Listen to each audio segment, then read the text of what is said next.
Just quickly going through the cable-assisted shoulder flexion. So shoulder flexion is the range where our arm is coming forward in that direction up to the overhead position.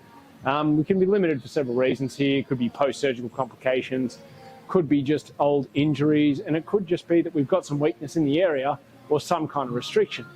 Quite often, just using a cable in order to assist us get to that range of motion can help us unlock it to actually be able to then strengthen there, and that's what we're going to be doing today. So in this case, we're going to be using the cable machine to do so, and it's basically going to be pulling us up into that range gently. So what we're going to do for this one, we're basically going to use both hands to bring that cable down to our side. And then from here, we're just going to bend forward slightly, and we're just going to allow that weight to pull us up slowly, slowly, slowly, until we start to feel a stretch or just before pain. There's usually going to be some kind of restrictive feeling just before we feel any pain.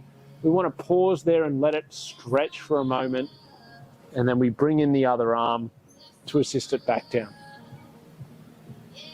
And slowly allowing it to lift up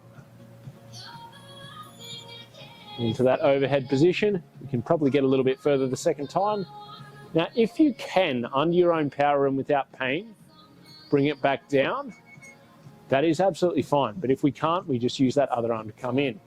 This can be pretty useful for things like frozen shoulder and similar stuff. However, if you don't have the opportunity to use a cable machine or even substitute it with maybe a resistance band or something similar, there are a couple of things that we can do.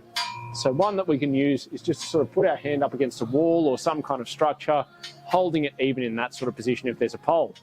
And we can basically from there hinge the hips and sink in so that we get to that sort of position again. So we fix that hand and just using that pole to let us get to that stretching, lengthened position there.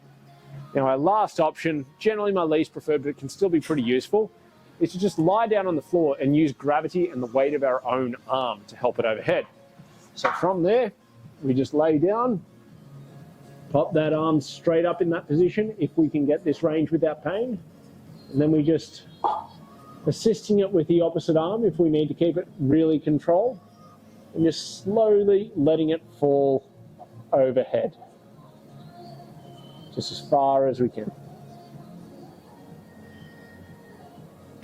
And then pulling back up using that arm, or even just